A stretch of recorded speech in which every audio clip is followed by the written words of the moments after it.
All right, everybody, welcome to Practical Chrome 51, right? And this one is called New Year, New Faces, because we do have another co-host joining us this evening. That's Jonathan Romer. Jonathan, did I pronounce your last name correctly? That is correct. Good job. Oh, thank you. Awesome. And my usual. I'd love to come up with a spin on this, but I can't right now. But the other awesome co-hostess with the mostest is Craig Tumbleson and James Welbus. Good evening to you all, gentlemen. How are we doing? I'll start with you, Jonathan. How are you doing this evening? Good. I'm doing pretty well, actually. I apologize if I sound a little bit sick. I just got back from Texas yesterday at about 2 a.m. and recovering from a cold on the plane, which was great. So if I sound a little sick, I apologize, but I'm happy to be here and talking a little Chrome. Awesome. Good to have you aboard. Craig, what about you, sir? Well, John, I'm a little disappointed because after 51 episodes, you're still mispronouncing my name. It's actually Gregory. Okay, I'm sorry. I apologize. I'm doing well, John. Thanks for asking. It always makes my night when you do. So, James, how are you doing this evening? I will quit. Okay, that's a great way to start. My grandmother calls me Jimmy, and she's the only one allowed to do that. Okay. Because, I can't punch my grandma in the face. This is true. Well, gentlemen, of course, this is Practical Chrome, the show dedicated to everything Chrome, whether that be on your Chromebook, your Chromebox, your Android device, iOS device, Windows machine, Linux machine, Mac machine, pretty much anywhere that you can get Chrome. We're going to do our best to talk about. We're going to go over the news, anything that we can come up with, the tips, tricks, all that good stuff. I know that in the recent weeks I've introduced a friend to it. He's purchased one and gone to town on it. Had problems with Netflix. Turns out it was a networking thing, not the Chromebook. So that was a good thing to find out. But welcome to the show, everybody. Let's jump into the news. We do have a lot of things, many things. I want to start off with the the Facebook of it all. There is a how to make Facebook video calls on a Chromebook. So basically, from what I understand, now I don't use the Facebook. Okay, I don't use the FB. I'm not a big FBer. Every once in a while I go on there. I had a recent birthday, so I went on there just to be like, thanks, because so many people use it, and that's what they say happy birthday. But apparently they're getting video chat. Guys, out of the four of us, who would you say uses it the most? If you want to put a hand up if you think you use FB the most, raise your hand. Okay, all right, James. James, are you excited about the Facebook video calls on your Chromebook? Only because it's a sign that Skype might work in the near future. I've never attempted to do a video chat through Facebook because why? I mean, I don't know. Like, I didn't even know you could do that till like a few months ago. Apparently, it's been a thing for a while.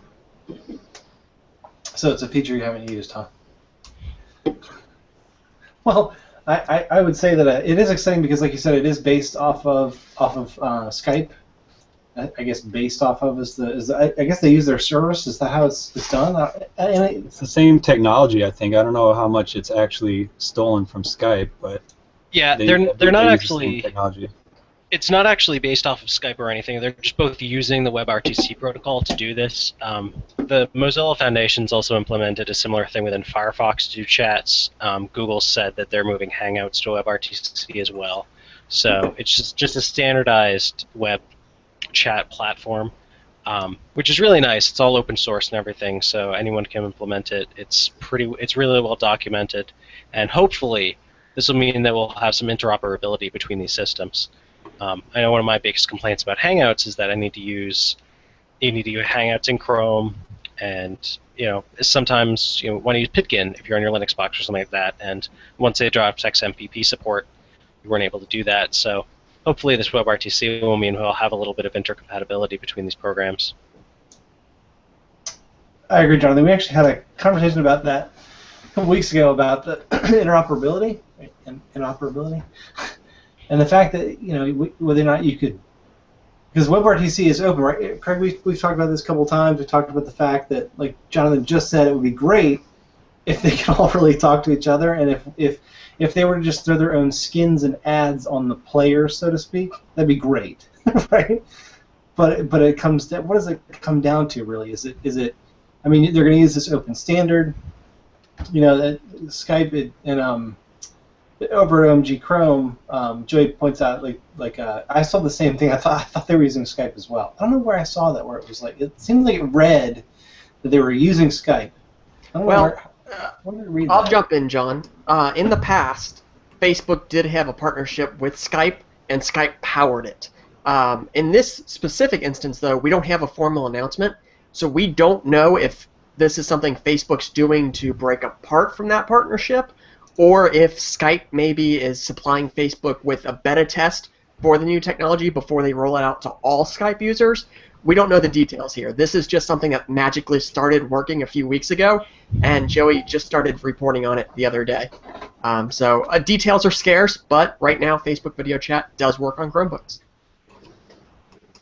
We'd love to have I would love to have the deep conversation about, I mean, not now, obviously, but the interoperability. It's a really good point, right? I think so. We've all talked about it before, but the WebRTC open standard, right? Open source, and yet we're all going to be using different standards. You're going to be, one person's going to be using FB, and I'm on FB, and the other person's going to be on I'm on Hangouts.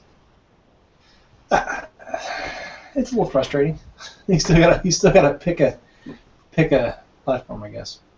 All right. Well, we'll hop off that. We'll hop off that because it is good though, because that means that more Chromebooks can be used by more people, and you don't have to use G+ on a Chromebook. You can use Facebook. It's okay. So next up is the Google to launch the Data Saver extension for desktop Chrome soon.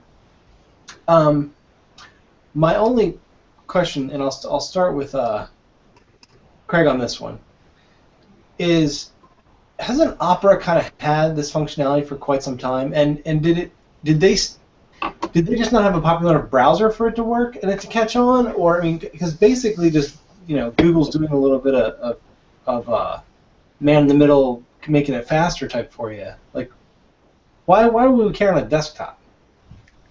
That's a good question. Yes, Opera invented this technology. Well, they invented putting it in a browser years ago. It's not new. This is definitely Chrome deciding to take the technology and adopt it into their own thing. And I wouldn't be surprised if it's not because Opera just switched to a Chromium base, and maybe now it's a little bit easier with a shared code base. I don't know. But the important part here is that the difference between how Opera used to do it originally and how Google's doing it now. On the technical level, it's basically the same. The new thing is the new compression techniques they're using. In the old days, Opera used their own compression techniques. Google is now using WebP and WebM for videos, and their Speedy protocol for standard HTTP requests. So Google is now using open standards to compress the data, and because they're open standards, they do a little bit better of a job because you get contributions from so many people. And as for why it needs to be faster on a desktop, keep in mind many Chromebooks come with 3G and 4G modems. So you may be on a mobile connection while using a Chromebook. And don't forget the general global appeal here. If you live in a country where the internet is costly and slow, this might save you bandwidth and time. So there are some benefits here, and I'm excited to see it. As for privacy I cannot pronounce that word. We're 2 weeks in a row now. As for the privacy issues, yes, as for the privacy issues, that's my go-to word now. SSL traffic, which is secured banking, Twitter logins, things like that, completely unaffected. This will only compress unsecured traffic. So browsing images on Reddit, things like that generally. So you don't need to worry about logging into stuff, that being compromised. It's generally pretty safe. Yeah, and as someone coming to you from AT&T DSL, with 2.5 megabits down and 0.5 up, I would say the image compression actually makes a pretty big difference in basic web browsing when you're on my connection. Thankfully, when I'm at work, I have 100 megabit symmetric when I plug into the wall. But at home, I've got a very weak connection, and I don't have much bandwidth to work with already, so it's appreciated. And I also have a bandwidth cap of 150 gigabytes, which, anything that saves me a few 100 megabytes here and there is appreciated. So I'm glad that they're doing this, and I think it'll be beneficial for a lot of people. All right. See, there you go. I mean, I'm down. Actually, recently at my work, we have an app that it's available over the LAN and everything like that. And we decided to turn on compression just to see if it would speed everything up. And we turned on compression on a network device, not on the actual web server, so that way we have the network device do all the work. And it really did speed things up pretty much. I mean, it's a lot snappier than it was before, because it compressed it down. When you take a text file, and even using the old school,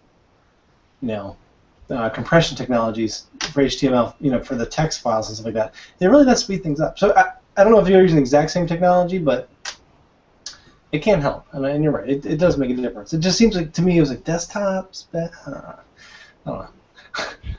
All right.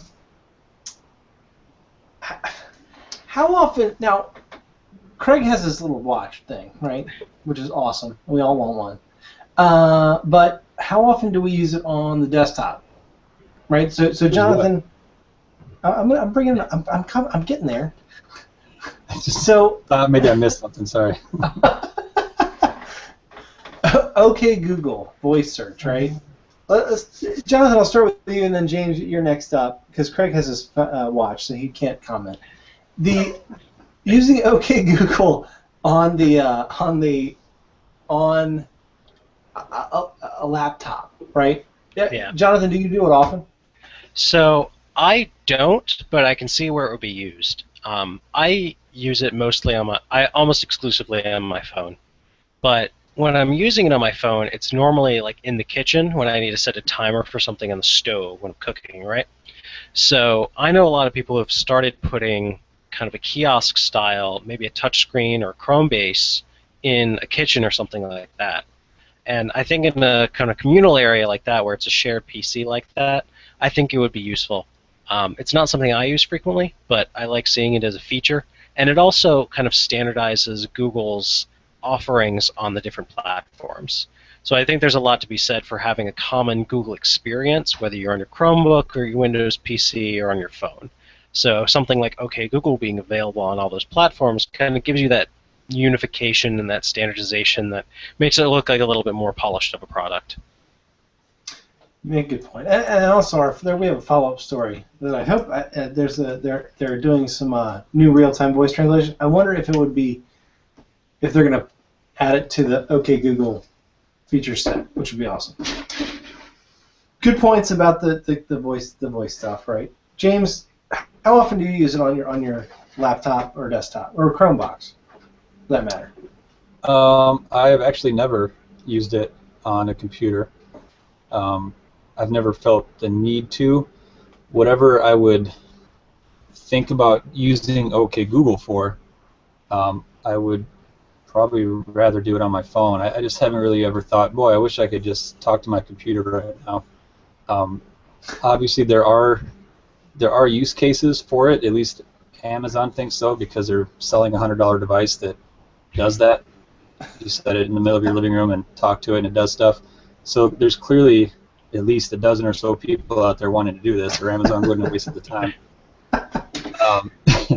I would be annoyed, because if I was sitting here right now and I said, OK Google, blah, blah, blah, my phone and my computer would both do whatever it is that I'm saying at the same time, which would be pretty annoying, because I don't have a Nexus device, so I can't change the command on my phone. It has to be OK Google. My wife has the Moto X, so she can make it whatever she wants. If I could do that, maybe it'd be a little more useful, because then I wouldn't be setting off all the devices in my home at the same time. Yeah, I've just never felt the need to talk to my laptop.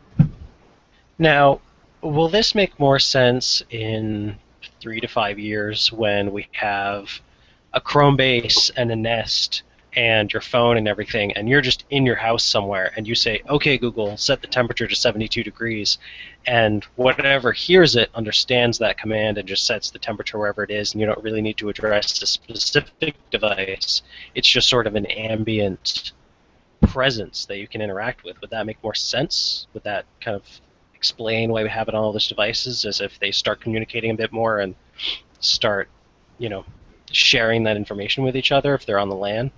For some things, but if I say, okay, Google, set timer for 12 minutes because I'm cooking a pizza, I don't want every device in my home to start giving me alerts that my pizza's done. James, your pizza's done. Right. But certain things that would be really cool, you know, if, for instance, if I'm not even home and I say to my phone, okay, Google, set the temperature to 72 degrees so that when I get home, you know, it's that temperature. So if they could make it so certain things would be device specific and other things would be across all devices, if there was an easy way to make that make sense, I can see a lot of commands I would want to be general, whatever device is near me, pick it up, and other commands I would want a specific device to pick it up. If I could name each device, that would be nice. Okay, phone, okay, Chromebox, okay, Nest, that'd be great. But then, you know, so with that, even if I say, okay, phone, set the temperature to 72 degrees, if it hears those keywords, set temperature, then it would know to communicate with my Nest and set the temperature. I don't think that'd be that hard. Craig, correct me if I'm wrong, but that's already been integrated into Google Now, right? It has the Nest functionality, or is that an Android Police teardown that I'm thinking of? It's either in testing or it is live, but the set temperature command does interact with Nest. I think it hooks into that app and passes it along, just like set reminder or play music, stuff like that. But I do agree with James. I want the ability to be able to name individual devices and pass commands from one device to another. I would like to be able to say to my phone, okay phone, turn off my Toshiba Chromebook, and just have it send that command and shut that down remotely. I want that. But I also want a general ambient noise where I can just say, okay, Google, and talk out loud, and whatever hears it does it. But I also want individual, like basically customized keywords plus a general keyword. And I think a lot of this is going to get into preference. So I think Google's going to be careful about how they dance around it because there are privacy implications. We're doing text-based design today, and it works. Implications. Issues. Some things. Yes. Yes, issues. Yes. I think it's up to the... Oh, go ahead. No, you go ahead. I'm done. I was going to say, I think it'll be up to the individual apps to decide what makes sense. You know, like I have the app I use for my alarm clock is called Timely, and you can set it to sync with other devices that you have Timely on, or set it not to sync. So, you know, I think it'll come down to the apps makers saying, okay, would it make sense for this app functionality in OK Google to pick up no matter where you're at, or, you know, like Nest, it would make, I believe Nest would make sense to do that. If I say set the temperature to 72 degrees, I think any device that's running OK Google should be able to pick that up. But maybe if I say, OK Google, set timer for 12 minutes, I only want my phone to pick that up. So I think that, I don't know how much control Google's going to have over that, really. I think it might come down to more app-specific decisions. So there's a question for you. So, you know, we were just talking about the the fact that the Skype WebRTC / Hangouts on WebRTC, having them all use the same protocols and then having them be more integrated. Here we have another situation where you have like Microsoft that has Internet Explorer, that has, you know, Microsoft Office. So like when you buy a Windows machine, you have all that stuff. You buy an Android phone, Google has come out with a number of apps that take over the apps that some people are selling already because they make one that's more integrated. My question would be, what does the SDK, you know, API look like for Google Now? Is it like invitation only? Like, will Timely ever have the ability to just tap into it and work? That would be really my question, because I saying "Okay Google," I get it, right? I say "Okay Google" now, and my phone comes alive. I actually have to say now, but to me, it seems like, especially in like the Android world, I don't know if I necessarily wanted to say "Okay Google" to like everything, my whole house, right? So, and I know that's Nest is Nest or whatever, and you don't want to say like "Okay thermostat," "Okay toaster." You want to send individual commands, to individual devices, but it's a tough answer to say that it's not going to be one company doing it, and unless they open up that SDK, I don't know if Google's going to be able to. They bought Nest, so like they're going to have both those pieces. So no other company, you're not going to be able to buy,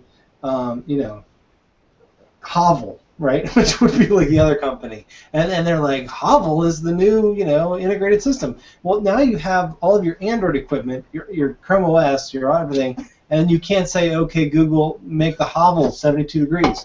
You can't do that. I don't know if that integration is going to be available. So that's why I don't.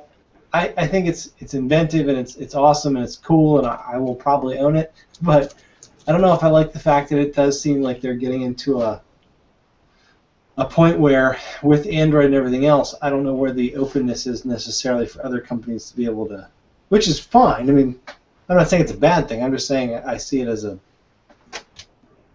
I didn't mean to come off in a bad light against Google. I'm just saying. No, I agree where you're coming from, right? I mean, I got a Pebble, right? And I got a Pebble for a very specific reason. It's if I decide, because I've owned an iPhone, I use Android now, I have a Chromebook, I have a Windows 8 laptop with Office 2013 and Visual Studio, and I have a Chromebook, and I have an Arch machine with OpenBox, right? I'm going to use what works for the application that I need it to work for. And with Android Wear now, and with the Apple Watch, they're locking you into the platforms a lot. I mean, you can barely get an iPhone that had iMessage. If you move to an Android phone, you're going to go through 3 to 4 weeks of your text messages just not coming through, and nobody giving you a straight answer about why your text messages are coming through. Right? You're getting locked into all these platforms, and I think it's a legitimate discussion that we should have. Right? I mean, even if we come down on the side of this is the only way to get this integration that we want, because we may not be able to have an open SDK that will give us the compatibility that you want, right? With all those different platforms. If you rely on Honeywell to implement the Google SDK and the HomeKit SDK for iOS and Cortana, if Microsoft ends up getting into that, who knows what's going to happen with that? Honestly, I don't know. I really don't know where that's going on Windows, but Nowhere. It would take the vendors to implement that functionality, and I don't trust vendors to do that properly. So I think the only way to get the integration that Google wants and that Apple wants is to have kind of that walled garden centralized approach, but it looks a lot like Apple, and it looks a lot like a closed platform. And I'm an open source enthusiast, and it troubles me a little bit that it's going to be so closed. And we're going to have a janky open source solution that mostly works but pretty much doesn't. And I'm sure there'll be options for all of us, but I think it's a legitimate conversation to have, and I don't think it's really been addressed by anyone yet. That the closed nature of these platforms. Yeah, and I mean, and not to bring up another subject, but then there's the whole thing of the the Internet of Things. A lot of the warnings with all of that, where like you have all these devices like your toaster and your oven, and all of them are one's made by Whirlpool, one's made by Kenmore, one's made by somebody else, and they basically all have either a Linux kernel or some type of system on a chip that could have holes in it down the road, and they might have gone out of business, and then everyone's got this, what I mean? So there's, and they didn't release the source codes, then you've got all these Internet of Things devices out there that are, are basically junk.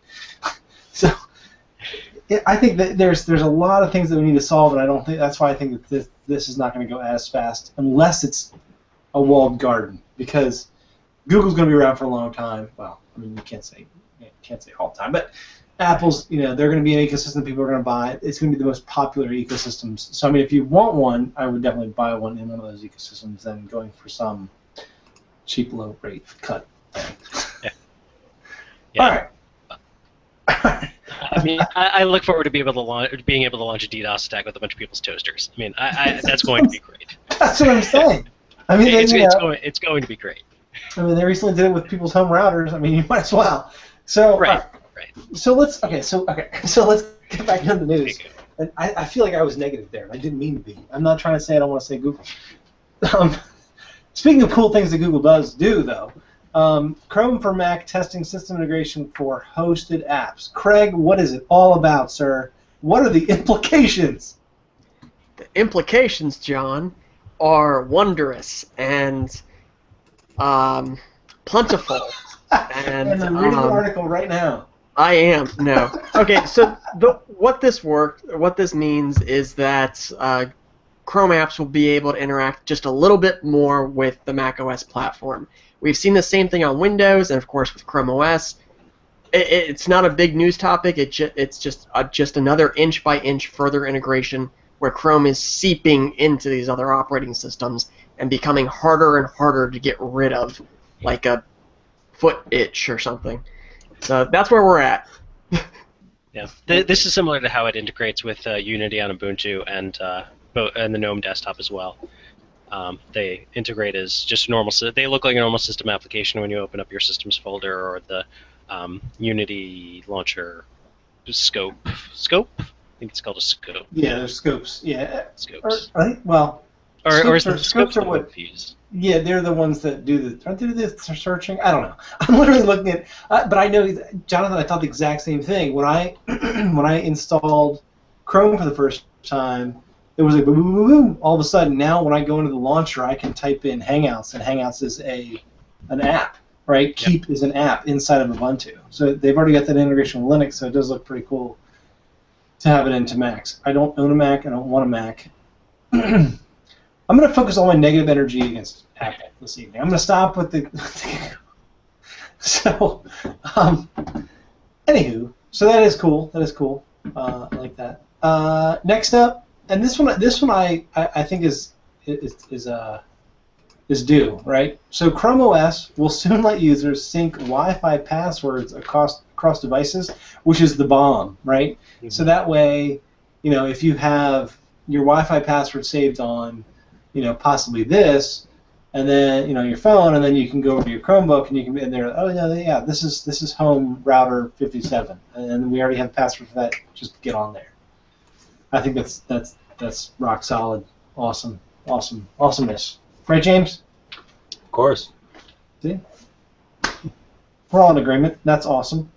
I don't know if there's anything particular about that except for the fact that it's just kind of expected, right? Yeah. Your Android phone does it. Why can't my Chromebook do it? So yep. I think it's just good development. Keep in mind when sharing your Wi-Fi password with your friend, they put it on one device. Now they have access on all your devices. Probably doesn't matter because if you're giving your friend your password, you're probably okay with it. But just something to, I guess, maybe keep in mind. Now I'm gonna have to rotate my Wi-Fi password every 90 days. You don't do that already? Especially after you come over and visit James. You have a guest network on a separate VLAN. Just keep it entirely isolated. Exactly, a separate guest network for every guest. Exactly. You are guest 473911. I have a bash script that automatically creates a VLAN every time. All right. So what about? It seems like when I read these two articles, because basically there's new icons coming for some things, and I literally was like, round is the new black. That was like the thought in my head, because all the icons are going from square to round with the slightly raised, single color icon, and I'm just like, what? Okay, let's just put it out there. Craig, do you like the new logos for the Files app, for the camera app, and also the fact that there's going to be, and what we're looking at here is there's two articles out of OMG Chrome hooking us up there, where Julie goes over the new icons as well as looks at the material design of the new Files app or possibility thereof. I think one was on Mac or something, and the other one's on, I can't remember. But basically, it's coming, and it could look like material design. So, but the icons, yay or nay? I'm disappointed. I think one of the things that I like most about Chrome OS traditionally has been the creative, unique icons. And the camera app is a perfect example of that. The original camera app was really neat looking, and then they went flat with it, which is okay. And now they're going iOS kind of, where it's just a little, it's completely flat, it's a circle, it's easy to recognize, but it's also very generic. Personally, I prefer the personality, but I do understand the merit of a consistent design ideology across platforms. I get that, I like that, but I just wish it didn't take away the personality as well. I think a compromise would be best, and I don't know that a lot of time was put into this icon. I feel like it was just a intern sketch. No offense to whoever created it. No, wait, don't just. I wouldn't say that, because if you look at the someone's Sebastian like Gabriel's pissed right now. What did you say? If you look at the if you look at the design specs for icons for material design, like there are like a lot of kind of not rules, but there's guidelines for like angles and the size of the icon inside the round icon, basically. So I mean, there was some thought put into it. But, oh yeah. I'm not saying there wasn't thought. I'm saying, is it art if you're just following a rule book and recreating, or do you need some style to it? You know, I mean, are we going for Mona Lisa or, you know, street art? I mean, are we going Banksy on this, or what are we doing here?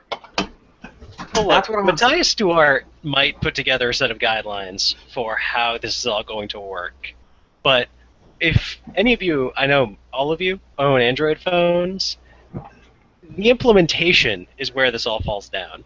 So there may be guidelines, but we all know they're not followed. Google doesn't follow their own guidelines for Android apps. But I don't know. I don't feel strongly about the icon. I honestly, I don't use the camera app anyway. I think I installed it already when I first set up my Chromebook because I never used it, so it was never something that I felt strongly about. But I do agree with Craig that some measure of consistency would be good. But it's very clearly different than the one on Android. So if it can be different, then you could do something fun with it too. But here's my problem, right? Because I think even the Files app, I have to look at the article again. I think the Files app is also round. So what scares me is, in regard to that, would be what are they all going to be round buttons? Is that what they're going to be? Because that really does. I know about making things look kind of, convergence thing going on there, but nothing but these little round buttons for stuff. I don't know. Maybe they're going for like a more universal, like across all languages type thing. It reminds me a lot of the Numix Circle theme on any Linux distribution. I know it's really popular on Ubuntu, which is very similar. All of the icons are round, but the differentiator on those is they usually have very stark color schemes of some sort. The NVIDIA icon has a very stark kind of green and black, stuff like that. But there's no identifying color for a Files app or for a camera app. So I can see it being difficult if they're trying to have one unified design paradigm of some sort, and then without different shapes, I find it hard to differentiate different icons. That's what I'm saying. I mean, I don't mean to interrupt, Jonathan, but if you look at right now, if you go to the omgchrome.com and you look at the two different articles, he has a picture of the Files app and then the camera app. And when you look at them, they're both blue and they both have a white icon inside, and it's very I would not know necessarily really quickly which one was camera and which one was Files. I'm just saying. I don't know. I don't like it. No, sir, I don't like it. I don't know. There's maybe like that split with Mr. Jingles where your Google Plus notifications were in one place, or your old notifications were in one place, and your new notifications were in another place for roughly 15 minutes until they reverted back to the old design. So who knows? I mean, this is all, none of this is set in stone. We don't know what's going to happen. This might just be internal. It was 2 hours and 15 minutes, by the way. And there were complaints the entire time. I looked away and it was changed. Well, that's not unusual for Google Plus. All right. So I guess we've had enough machinations over the over icons, I guess. All right. And it's a good point about that. Things could change. But all right. So new Broadwell's coming to Chrome devices. Joe does a good job kind of talking about some stuff we already heard about. He talks about Kevin Toffel mentioning new Acer boxes, most of them being of the larger size. It looked like that the Broadwell chips from Intel were going to be put into 15-inch models. I mean, Broadwell's just it's another new chip. It's faster, it's thinner, less power. Awesome, right? It checks all the boxes for a better chip from Intel. So sweet. My real question, and you know what I'll do is, James, I'll throw it to you first. My real thought about all that is the fact that again, it checks all the boxes. Woohoo! Yay! Go innovation, Intel. Great new chip. It's got all the good power stuff. That's fantastic. But my thought was it's bringing out more 15-inch models, more of the original 15-inch laptop size. You know what I mean, like the whole bigger size. I kind of want to ask that question, James, to you first. Broadwell's awesome, but what about the 15-inch Chromebooks? I don't want one, and I don't have numbers to speak on if other people do. That seems kind of big. I think my first laptop was like 17 inches and about 30 pounds, and I like my little 11.6-inch Acer a lot. I bought an HP 14, and then I bought the Acer and gave the HP to my wife, and then I found a really great deal on an HP 14 again, so I bought that, and after like a week, I realized I was never picking it up. I was always going for the Acer still, so I sold HP to someone on the internet, because it just, even the HP 14 inches, it was big. I used to make fun of people who said the HP 14 was big and heavy, and told them they were being wusses, and then I used the Acer for so long that I started to agree with them. I just don't like picking up that HP 14 anymore. I don't want a 15-inch laptop to carry around. There you go. Now, Craig, I realize that the Broadwells are going to be awesome, but the same question. That's where I'm going with this. If you think you'd like to elaborate on the Broadwells, you know, maybe talk about the implications of a new chip. But the 15 inches. Where's the level for Chrome OS where you go, that's too big? I think you've got, is it the Toshiba that you recently got your hands on, where you had the higher resolution and you were like, yeah. Yes, the Toshiba Chromebook 2. It comes with a 1080p display. It is 13 inches big. I think my upper limit on Chrome OS is probably 13 inches, honestly. And I think when it comes to the display, a 1080p display is gorgeous, I'll be honest, but the UI does not scale well for 1080p. So you get more screen space, but everything is really, really tiny. So I ended up changing the resolution. I can still watch videos in 1080p, but I don't benefit from the extra screen space. I just don't, because now I made everything bigger so that I could read my tab titles and find the start menu and things like that. But yeah, 13 inches. I will say this model is thin, and that helps because laptops, like James said, they can feel big or they can feel bulky. And with a 15-inch display, it's going to feel big, but does it weigh 30 pounds or is it thin? I mean, 15 inches doesn't say a lot when it comes to that. Honestly, I'm so used to the 11 inches, I really prefer those. I can use this 13-inch, but I don't want to take it anywhere. I want to leave it at home. It's too big. It won't fit in my standard laptop bag. So, I mean, the 11 works for me. I don't need anything bigger than that. Jonathan, what about you, sir? So I'm a little bit different. I carry a 15.6-inch Dell XPS. It's actually really a mobile workstation. So I'm used to a big, chunky, heavy laptop. And we also are provided by the university that I attend, provides a remote desktop service that works in the browser. So I can get a full Windows desktop with all development environment and everything through the browser. And I usually have at least 2 windows next to each other that I would like to have. I need 2 windows next to each other that I can do work on. So the 15.6-inch is actually a really nice compromise between giving me enough screen space to do my work, but not being too big to carry. And Chromebook, something as thin as the Toshiba, at 15.6 inches with a 1080p screen would actually be perfect for my use case, where I'm using it to frequently using it to remote desktop in.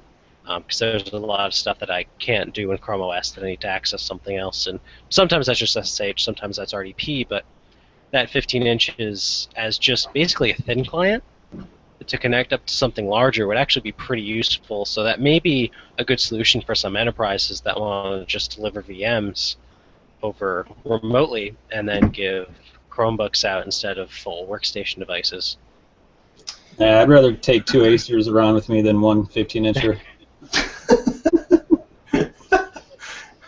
So John, I'm in the same situation.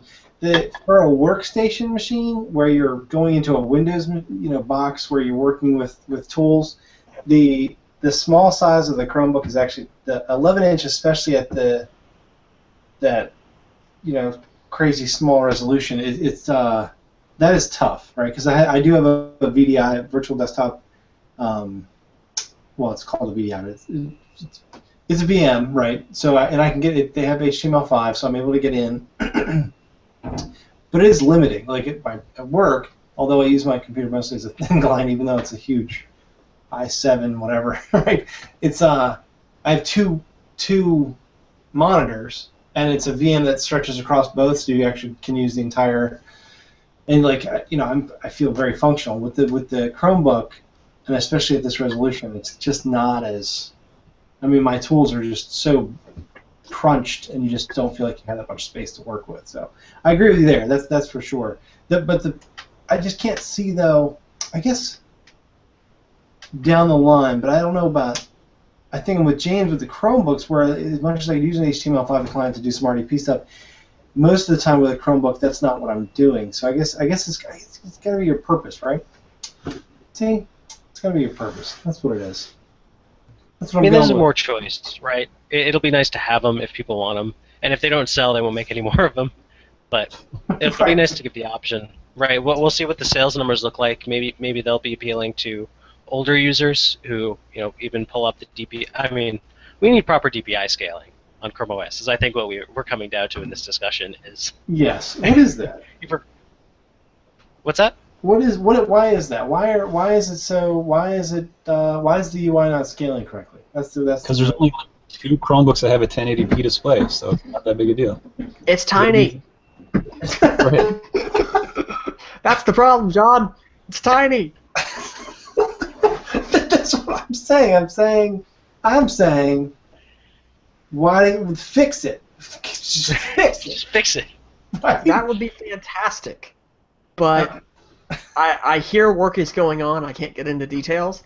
But yeah, they're looking for feedback too. So if you're in one of these positions and you come across something after you've changed the display resolution and something ends up blurry or something like that, take a screenshot, send in feedback. They are monitoring for that. Well, there you be. All right. Well, okay. App that would allow my Android tablet to be a second monitor for my Chromebook. That's what they should do overnight for me right now. Get on that, devs. Get on that. All right. All right. So to answer that question, 15 is both big and small. All right. So, all right. The Chrome extension. Here's the next news item up, and we'll have to I'll just see if we can trim this down a little bit because it's getting a little late. This Chrome extension lets you browse and watch TED videos from Chromebook's file manager. Now Dinsan had a lot of great screenshots, and if you get a chance, head over to chromestore.com. Check out the article about the extension that lets you browse and watch TED videos. So it actually is an extension created by Francois before to kind of show what the new API is with the file manager, and it is slick. So like literally, you're in your file manager and you're browsing TED Talks, videos from TED Talks. Which if you've never seen a TED Talk or you don't know what it is, definitely check it out. It's probably some of the coolest stuff you've ever seen. Once you find something that you're really interested in, because they got some amazing speakers. But anyway, so that aside, guys, we had a quick discussion about having practical Chrome videos and/or MP3s using the API so that people could just grab whatever they wanted to from us. I mean, like, it is really pretty darn cool that you can just throw in this API. You know what I mean? Jonathan, what uses could you see for this API? I mean, it's pretty sweet. You look at those images, you see the TED Talks popping up right inside the file manager. You can just look at whatever file you want. Yeah. So the Dinsan mentioned Dropbox, right, as a separate drive. So it would be really nice to have Dropbox there. With Office 365, it would be really nice to have OneDrive just show up there. Just integration with other cloud services, being able to go beyond just Google Drive would be really nice. But as an extension on that, you could have YouTube just show up as a tab in your files manager and maybe have a little check mark that you can download for offline viewing. You can build a lot of functionality into the Files app for kind of this ephemeral idea of files exist on your device and off your device, and just having one centralized place where all of that lives. There was a service, I don't know if it's still around, but there was a service that actually gave you a tab that had links for Dropbox and Box and Google Drive and everything. I'll see if I can pull it up. But I think it'll lead for good integration into that. I think the driving force was Dropbox, though, because there's a lot of enterprises that have Dropbox or Box and stuff like that. So having that in Google Drive would be useful, or having that integrated into Chromebooks rather in the Files app would be useful, because I know a lot of enterprises have been going with Box over Google Docs. It's good to have choice, and this is one of those things where Google is not allowing, but it's because they want to make sure that people have the same choices that they have on their machine. So, like, there's already integration with those other services with Windows Box, so you feel like you're missing that if you get a Chromebook. Craig, what do you think about that? Do you think it muddies the waters of the Files app, that makes it almost too robust, where you're like, wait, whoa. I just want to look at my file, man. I don't want to go diving into TED. I don't want to go diving into Practical Chrome. I don't want to go, maybe, Jonathan's right. I mean, you're going to want integration into the file, cloud services. But do we really want to muddy it up too much? Yes. I think we need to muddy it up. Next question. This is a good example of how robust the file system provider API actually is. Like Jonathan said, when it was first talked about, we immediately assumed Dropbox, Mega, Box, OneDrive, all of those services. But there are other uses. I'm hopeful that we'll see an FTP mount. I would love to see a mount for Amazon Glacier, their storage service that is phenomenally cheap for long-term storage, not for everyday use. I should add that as a disclaimer. I was going to say, I've never even heard of it. I don't know what you're talking about. I would love to see. I would just love to see a lot of things that tap into it. Maybe support for 7-zip, different archive types. There's just so many things that could be plugged in there. And if you're talking about muddying the water a little bit, open up the Windows Explorer, I guess, on Microsoft Box, and look at the left navigation tree. You have every removable device listed. You have Google Drive up top if it's installed. You've got all of these different network components. All that stuff's there. And I would love to see Samba support built in too, but that's a whole another issue. I would love to be able to see network drives pop up in there, is basically the bottom line. I think I do have one little complaint, though. I think the tabs for like Google Drive and downloads, they need to be smaller, because as we add more of them, it's going to be a pain to navigate through. Wait. You can't say that, because remember, material design especially, and then also from when we started the show, they've been going towards touch, right? Like, so you have to have that touch element where, like, those folders need to be big to be able to touch them. Nope. No. Yes. Yeah. I'm just saying. Stop making touchscreen Chromebooks. Just forget about it. I see your point, but I think there's a balance between size and screen real estate. I think touch correction is probably the smartest thing to do. If it's unsure of what thing you touch, just show the magnified view like Android does sometimes, so that you can be distinctive. But honestly, I don't think that's going to be a big issue. The touchscreen devices that are probably going to be most popular are going to be your 15-inch models, where it's not going to matter because everything's going to fit on your screen anyway. So I think there's going to be some balance there.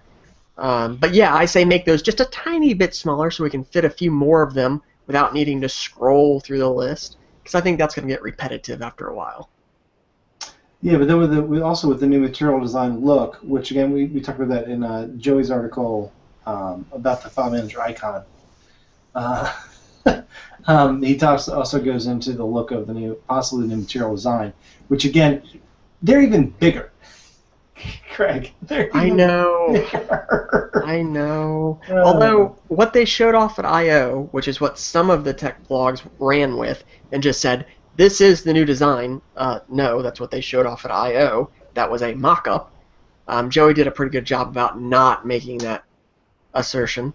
We don't know what it's going to look like. Honestly, it's probably not just going to be one gigantic refresh.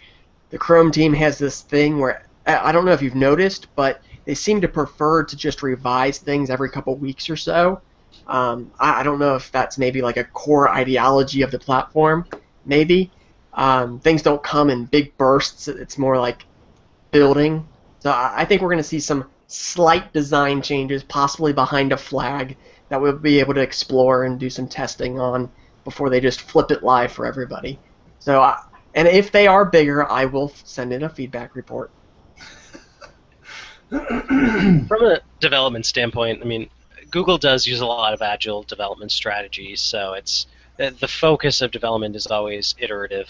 You build core functionality, and then you test it, and then you add some additional functionality and you test it. So it's not surprising that we're seeing all these different iterations of different ways of doing the UI. So I'm sure whatever hits, if it's bad, people will complain and they'll fix it soon enough. Except for VPN support. How often do you think Craig comes up in the developer scrums? I think it's like literally on the daily scrum. Someone's like, "Did you hear what Craig said?" And they'll be like, "Oh man." No, that's the scrum lead's job, is to just not keep the rest of the team isolated from what Craig is complaining about that day. Exactly. Don't check the subreddit; it's not allowed. All right. Okay.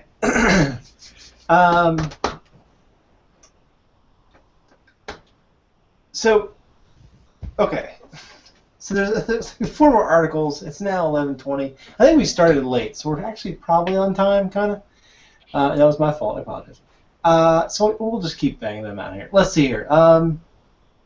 Qualcomm Snapdragon 600 powered Chrome OS device. That's what we are not going to see. Which? If I can interject on this point, Francois' post, the comments were full of people going, "Why aren't you using the Snapdragon 805 or the 810?" And I will give you 2 good reasons why they are not using that. First of all, it's ARM v7, so it is the same instruction set, so it would be quite portable between the 2 of them if they would want to move. And second of all, this is a development board. This is them doing testing. This is just, this is at best just a cool little side they're testing on this development board. Craig had some good. I'm gonna throw it over to Craig. He had some good ideas about what this might be used for, but this is not your next Chrome box, so don't worry about it. It's your next Chromium box. That's right. Well, clearly something struck a nerve there. No, I don't have any opinions on it. What are you talking about? Now, see, Jonathan, that's your first rant of your membership here, so we love it. We love it. Yeah, honestly, this is a no-go. It's probably never going to make it out of the building, and if it does, I think the most likely situation would be an embedded kiosk type of thing, maybe to compete with XP Embedded, which is, for some reason, still alive and kicking. But honestly, I don't think for this type of usage there's a lot of market appeal. So honestly, I know that, come on, Google's full of geeks. What do geeks like to do in their spare time when they have access to almost unlimited resources? They like to play. This is a playful thing. This is, oh, yeah, he's over there. He just got a new board thingy in, and he's just got it hooked up, and he's knocking things out to make it work, throwing stuff at the wall, and someone walks by and says, "Oh, what are you doing over there?" "Oh, I'm going to tweet that." That's how we get to situations like these. That's how we get comments like what was showing up on that post. That's how Apple was born. That's right. Yeah, that's So when I read the article, I kind of thought the same way that I didn't. First of all, I'm not like into the whole ARM chip. Like, what was? I mean, 600 looked like a low number, but I didn't actually think about it. But I think about it like it is something fun that someone was doing, right? I mean, you look at some of the things that the devs are doing. They all have little side projects that allow them to tweak, to have fun, to get away from the, let me check more of Craig's bug reports. Let me go ahead and do something fun, like, go in there and try and we have the ARM, Chromium code base, so we can put it on an ARM chip. What does it look like running on this little guy? Does it work? What do I need to shave out? What is the, how would I need to tweak the UI? Can it at least just run? Whatever. Can I get to the command line? I don't know. I don't know what they're trying to do. But I didn't see this as, when I read the whole thing, I didn't see it as on your next, you can now buy this little box for $30 and then have Chrome OS somewhere. That wasn't really like a point, I don't think, of it. So if anybody read it and thought to themselves, oh my goodness, I'm gonna get this. I'm gonna get basically a Raspberry Pi with Chrome OS on it. No. So all right. So and Jonathan, that was literally like, as soon as you started talking, I was like, I could see the steam rolling off as you poured the big bucket of water on the flame war that you'd been witnessing, and I was like, I didn't realize there was a flame war going on somewhere. So, I mean, it's the same reason, right? You use an Arduino to prototype something. You're not going to use an Arduino when you actually create the product. You'll actually put it on a chipset of some sort. It's a prototyping platform. That's all it's used for. I'm with you. All right, so that was that, which was fun. All right, next up is Google brings Chrome Remote Desktop to iOS, which means you can access your desktop from your iPhone or iPad. Within the last 2 weeks, I've remoted to my home computer twice with my phone, so I didn't know that iOS folks couldn't enjoy that luxury. James, I know that you love Apple.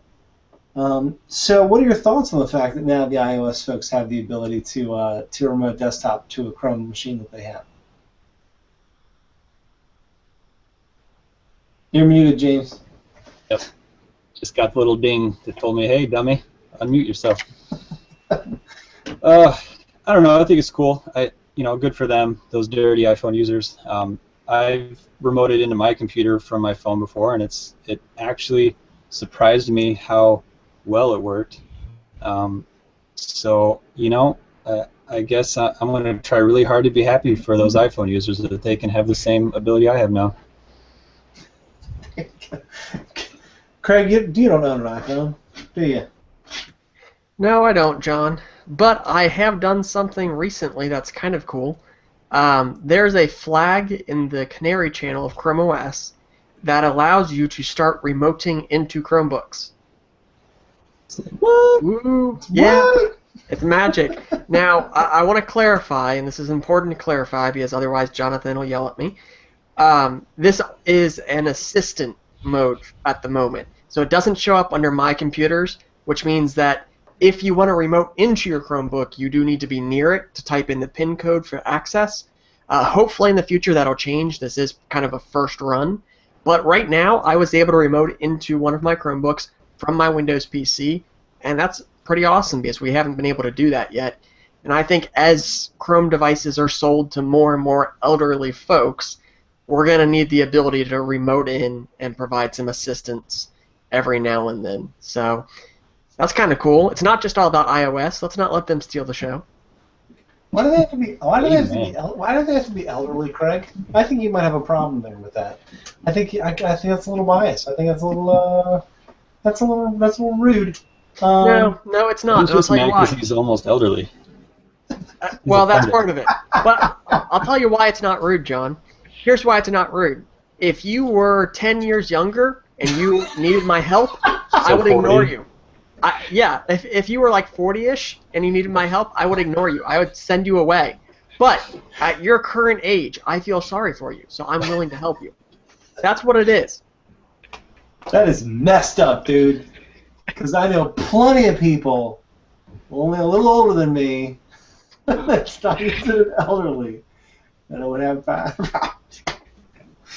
Ah, nice comeback. All right. I deserve that. Okay, so that's pretty cool. I think that the remote desktop capability, rocket. Next up is the fact that, well, we already went over that. Okay. See, we're using a Google Doc as our show notes, and so I can see people highlighting things, Craig. And, maybe it's my internet speed. Okay. Chromebooks fueled the PC shipments in late 2014, says the IDC. What? Who didn't see that coming? Was the question. Who didn't see that coming? I mean, they are awesome and they're inexpensive. I did have my friend Paul Thurrott? Mary Jo Foley? No. I don't know what you mean. My friend who was looking for a Chromebook for his daughter, and I lent him mine so they could at least experience it before they bought it, because I didn't want them to. I had the opportunity to do that. But he walked into a Micro Center. Should I say that? I don't know. But anyway, the sales guy walks up and he's like, "Sir, how can I help you?" And my friend's standing there looking at the Chromebook display. He's like, "Yeah, I'm thinking about getting a Chromebook for my daughter." And the guy goes, "Yeah, people are coming here looking for cheap Christmas gifts to give." That was his comment. And my friend, who knows me, knows Chromebooks, was like, literally like walk out the door. He was like, "Okay, cool." He just lost my sale. But it's gonna fuel. Wow. Look, now the show notes are a party. The fact that they're so inexpensive, and I mean, his daughter loves it. He ended up buying I think it's the CB3 from Acer or whatever. Yep. Loves it. I mean, she is in love with the device, right? And even though she's been using Windows Machine since she was, old enough to use a mouse, she has no problem. Everything works. He said that she hit the ground running and has no problems with it at all. So how could we not have fueled? Jonathan, how could we not have fueled? How could Chromebooks not have fueled the market when Microsoft and the HP Stream were very late to the market, early December at the earliest. The marketing campaign was nothing. You walked into a store. I think you knew more about the inexpensive Chromebook than you knew about the inexpensive Windows machine. I mean, if you would have told me 4 or 5 years ago that a Gen 2 based device, thin client from Google, was going to take over the US laptop market, I would have told you were nuts, right? I understood the skepticism originally. I really did, but I think now people are realizing that they may want something that's a little bit more than tablet, has a little bit more functionality, as a second device or even as a primary device. Their needs aren't that strong, and they have a tablet with a keyboard on it, and maybe that's, or an iPad with a keyboard on it, and maybe a Chromebook is just a better solution for that.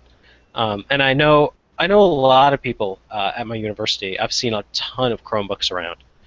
They're really popular note-taking devices, and especially with the access that we have to those remote desktops, you have a full Windows PC at your disposal. You don't need anything more than that. So the little $200 thing, my better half is looking at buying a Chromebook because she just built a gaming PC, and she wants something to bring to school, and she doesn't want to worry about something more expensive than that. And at $200, it's something you're a lot more willing to give to your high school or to bring to a college campus or something like that. So I understand where the skepticism came from beforehand, and they are a bit limited of a device. I'm not going to, I love them. I moderate two communities about them, but they're limited in their functionality in certain ways.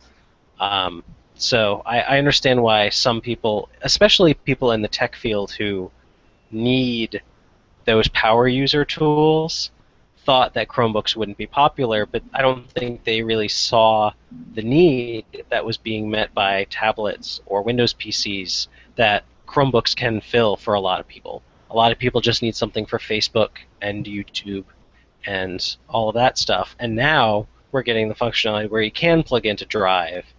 You can do all these other things. You can develop in the cloud. All these new services are starting to crop up around, so the Chromebooks are just becoming more functional. So I think we see this now because I don't know if we're drinking the Kool-Aid or we just see where things are going, but the functionality is approaching a point where it's more appealing for power users, and it certainly fulfills what your everyday user is going to need. Totally agree, James. I know you're drinking the Kool-Aid, but you're not putting the croutons in your salad though. You're not extending that ability. You and I know I hate crouton, John. These exploits have been a constant source of entertainment. You love crouton. You love crouton. I just go ahead. Go ahead, James. Yeah, I'm also.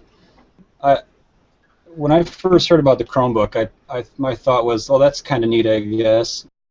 Buy one for $50, and then I found out they were almost $500, and I thought that's absolutely ridiculous. That somebody would pay $500 for a laptop that doesn't even turn on without internet, because that's what I thought at the time, because that's what everybody else thought, and it was almost true back then. Without internet, you almost couldn't do anything with them. So I, regardless of how stupid I thought it was, I signed up to try to be a beta tester for the CR48. Was not selected, and I just didn't even think about it again until years later. I saw a job opportunity and actually sold Chromebooks at Best Buy, and they gave you a loaner, Chromebook Samsung 550, and I just loved it. I had no idea how far it had come even just then between the CR48 and the Samsung 550. I had a Windows laptop that I paid like $400 for, but I found myself never picking it up. Just about everything I ever wanted to do, I was able to do with the Samsung 550. And at the time, I still thought it was a little too expensive. The 550 was going for like $460 or something. But this was a loaner, so I didn't have to pay for it. And then they ended up letting me keep it, and so I just absolutely fell in love with it. And so, seeing how far Chrome OS has come, and how the price has come down, it's easy to see now why they're selling so well. But back then, I, like Jonathan, was not optimistic about the Chromebook's future. It's true. Back in the day, it was kind of rough. But Craig, those days are over. Like James and Jonathan have mentioned. I mean, the as much as we talk about, it's funny. I mean, we literally I've been negative, and I'm busting on icons, and I'm busting on this and that. I'm talking about stuff like, the fact that the resolution is too small. You can't read anything on the big resolutions. But literally, you do have an OS that is like brand new. It's just born, right? It's still in its, if not infancy, it's still a toddler walking around trying to figure stuff out. And it's built by a team of passionate people that are trying to move at this wicked pace that operating systems have never been known to really move at. I mean, like, it's pretty cool. The fact that they've fueled the market. What are your thoughts on the fact that they fueled the market at the end of 2014? Well, I may not be a good example here because I was one of those suckers that paid $600 for a Series 550 with a 3G modem. I've been drinking the Kool-Aid for a long time. I think it started with injections and it's just progressed since. That's expensive Kool-Aid, bro. It is. It's really it's sangria at that point. Right. I think it all started for me when I saw someone that took a little tiny netbook, and they threw Linux on it. And it ran great. It ran better than some of the expensive Windows laptops. So I knew I wanted a Linux netbook. And when Chromebooks came out, that's what they were. That's what the blogs said they were. And I didn't get in super early. I missed the CR48 curve. I jumped in right when the Aura interface with Windows popped up, and you could suddenly pull tabs down and minimize, and you had a desktop wallpaper. Oh my god, that was just coolest thing ever. So that's when I jumped in, and I haven't left yet. I'm trying. It's a call. It's hard to get out, but there's nothing better for me. And like Jonathan said a while ago, it's all about the best tool for the job. So I do switch between a couple different operating systems, but Chrome for me is my home turf at this point. And when it comes to sales figures, I don't think Chrome OS is really replacing at the moment. I think it's still building up as a secondary device. People are buying them to take them to campuses. I don't think they're replacing yet, but I think once you get them into people's homes, they're going to replace, because they're going to start to phase out their other computers as they get older, and they're not going to replace that Windows box when it finally goes, because now they have a Chromebook, and now they know what a Chromebook can do, and they can maybe only think of one or two things that they would ever need a Windows PC for, and they can always go and borrow a friend's for that, or do it at work when they're not supposed to be doing that at work, something like that. So I don't know that the sales numbers are amazing, but I think that they're a sign of what's coming, and maybe that's the Kool-Aid, maybe it's not, but I'm hopeful. These sales numbers do not make me sad. I'm with you in that. And honestly, James is popular, Stephen. That's all right. So I think what really is gonna set it apart, and we're gonna get to the next article that'll close us out in a second. We poo-pooed some things, blah blah blah, but we also talked about some things that would really, we're not going to talk about whether or not you can run a C compiler right in the middle of Chrome OS, right? We're not going to talk about adding Java to it in a state that you can write Java apps that would run directly on Chrome OS. We're not going to talk about it in that manner, right? We're not going to talk about those type of library situations. But we can talk about it. We did talk about, Craig, you mentioned the shared drives. Having a storage device in your home, so that way you don't necessarily have to always use Google Docs and Drive, or even group Dropbox or whatever. So when you start integrating some of that stuff too, like right into the Files app, and you give people the ability to just use files that they might have lying around and available on their own storage device or whatever, and that really makes it more of a device that you might want to also have as well. So I think that's going to make it even easier to own one, where you could take all your crap off your Windows machine, put it on a possible storage device, maybe even a USB stick that goes in the back of your router, which is a thing, apparently. Things like that. So you can have that's even making it more popular. So yeah.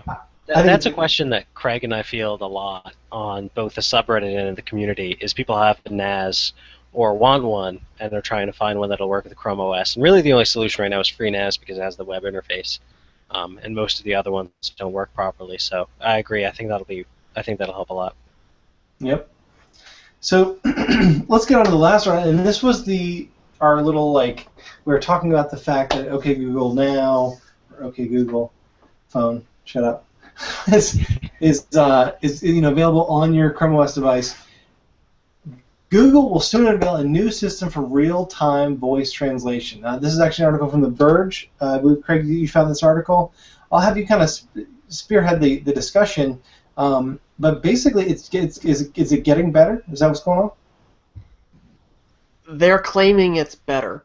Nothing's live yet, but the idea here is Microsoft announced a little while ago that Skype would soon support real-time translation, audio translation, during Skype sessions. And that was a breakthrough, but we still haven't seen it go live yet.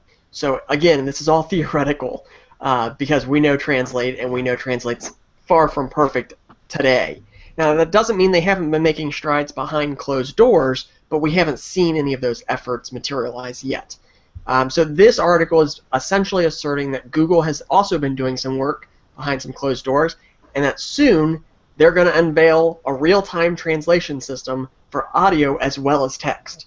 So it's not just taking a picture of a sign while you're traveling abroad and having it be translated on your phone, but it's also being able to have a live conversation with someone and having it translate to the other person.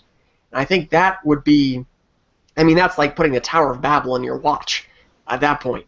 That would be amazing technology. Universal translator on the STNG. Maybe. Exactly. That would be amazing technology to possess. It would end the wars, John, but I don't know that it's going to be perfect. And I think when it comes to something like this, it's a gimmick. I really think it's kind of a gimmick for the end consumer, because how many people do you communicate with daily that don't speak a language, or that you haven't already come up with a way to talk to reliably? And I will say that Google Plus has actually been kind of cool for me, because the translate tools are built right in, so I do talk to people, and we have people that are fluent in Spanish pop into the Google Plus community all the time. I don't understand a word of it until I hit translate, and then I know what's going on, and that's perfect. But I think for enterprises, this isn't going to be relevant. They're still going to rely on actual translators because details matter. So I don't see a large business use here yet. I think it needs to be better than good. I don't think it's one of those things that you can just say, it doesn't have to be perfect, it just has to be better than what's now available. I think when it comes to translation, it really needs to be almost perfect, because any little communication issues can mean big problems, and I think that's unfortunately one of the problems with translation. See, so this is this is super sexy is what this is, because and what we'll do is, James, I'll go to you next, and then Jonathan, you'll round us out at the end here.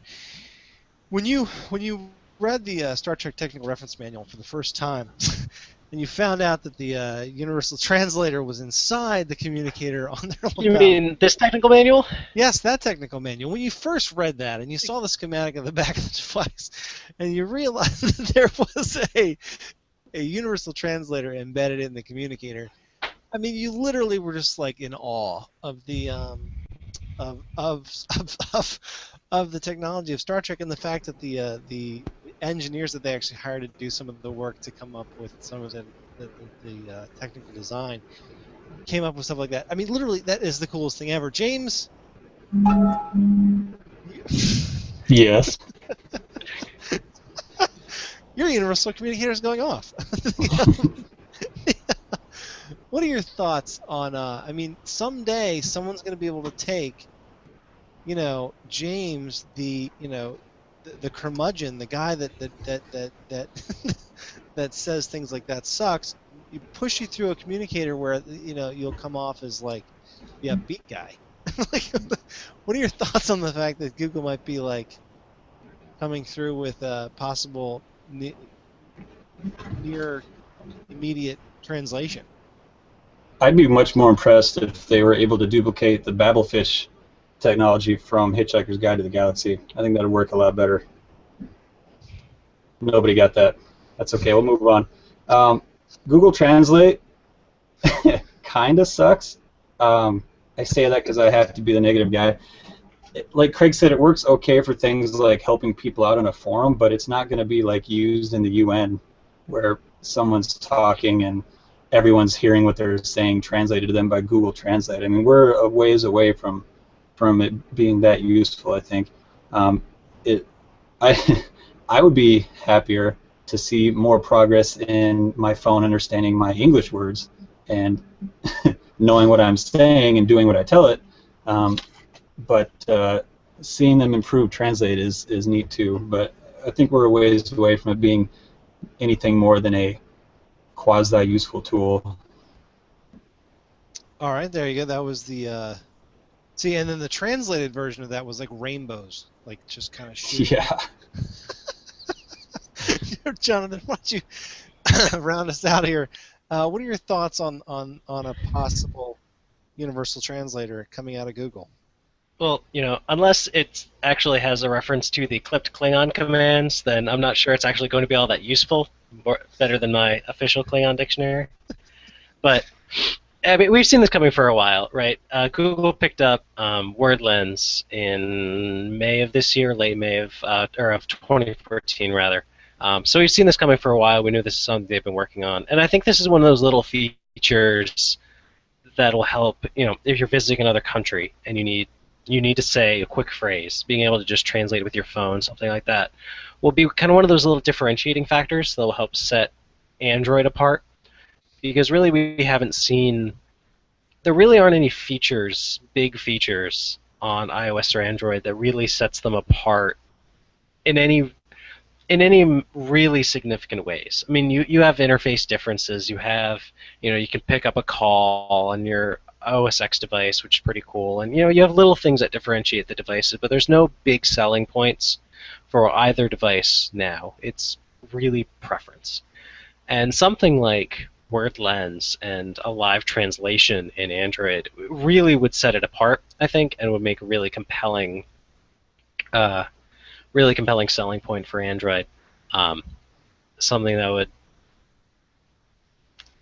be able to set Android apart and put Google on a better position to market Android as an international sort of product, because a lot of Google Now and a lot of the other services are very US oriented, but something like this is truly international and may help then move Google Now, if they could translate Google Now information, or even translate from other languages into something Google Now can understand and then pipe it back out.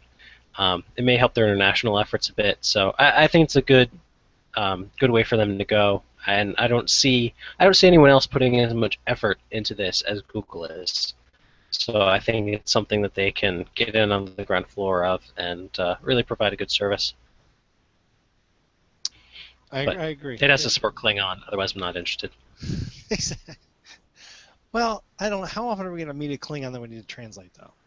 I mean, if we're hanging out with you, you'll have your dictionary, so it'll be fun. So, all right, guys. What we'll do is we'll wrap that up because, of course, as usual, this show went from what should be 30 minutes to an hour. Oh, we never promised ever 30 minutes. No, actually, you all of you know. Jonathan might not know, but everyone should know.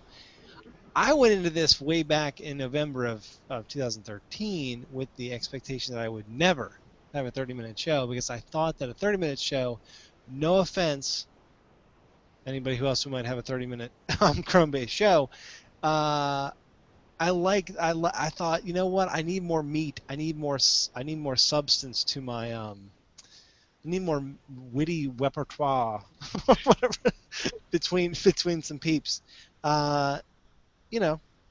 So that's what I'm saying. That's what I'm saying. So anyway, gentlemen, let's say our goodbyes. Craig, where can people find you throughout the week? I may still be doing this show.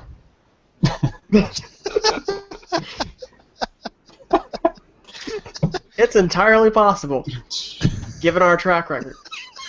But if somehow we end this broadcast in the next few days, you can find me on Google+. I'm lurking around usually. And if not, flag me down with a little plus sign and then my name. I hear that works. I think that's how that works. Yeah. I've never had to flag myself down. Here in Baltimore, you wave your finger like that. I'm pretty sure in Ohio that's an offensive gesture. Mr. Welbus, where can people find you? Well, apparently I'm the only one you can find on Facebook, but I wouldn't recommend it. Facebook is not where I go to post intelligent content. We'll just say that. You can find me on Google Plus sometimes. You can find me Practical Chrome every week for an hour and a half. Sometimes two. Yeah. Sometimes we forget to hit the end broadcast button and we just keep going. That's right, exactly. And Mr. Romer, for the first time on Practical Chrome, where can people find you throughout the week? Where do you want people to go and they go, hey, I just saw this guy on this awesome podcast. He might have, the show might have run long, but I waited till the end to find out where I could find him. Where can people find you? You can find me. I have a small little website at romersoftworks.com. It is entirely text-based. It runs great in Link, so if you want to browse the web from your terminal, my website looks great. But most of the stuff, I'll interact with people on Google+, so feel free to send me a message on there if you have something. I'll be moderating the Chromebooks community, and over on Reddit as well. I'm What's a Paladin, the moderator over at our Chrome OS, so feel free to come over there and ask a question if you'd like. We actually just hit 13,000 members. So we'll, if everything goes as planned, we'll be doing a big community survey to try and see what people want to see more of, less of, all that kind of stuff. So feel free to come over and post something, complain, ask a question, whatever you want to do. All right, I like it. And again, Jonathan, thank you for coming on board. It's awesome. Thanks for having me. And Craig and James as well, also always good guys. So, guys, you can find me, in the usual spots, the Practical Chrome. I'm a little bit, on the DL these days. So I mean, I'm kind of hard to find, but hard to reach. But I always come back. I try and always come back on these Tuesdays. So if you want to yell at the screen and just ask me a question, I might hear it. I don't know. But otherwise, just reach out. Guys, again, everyone, thank you for watching the show. Thanks for hanging out with us here on Practical Chrome. We hope that you got a little bit of information, a little bit of news, a little bit of fun stuff, and whether or not it took too long or not. So, again, everyone, have a good night, and we'll see you next week.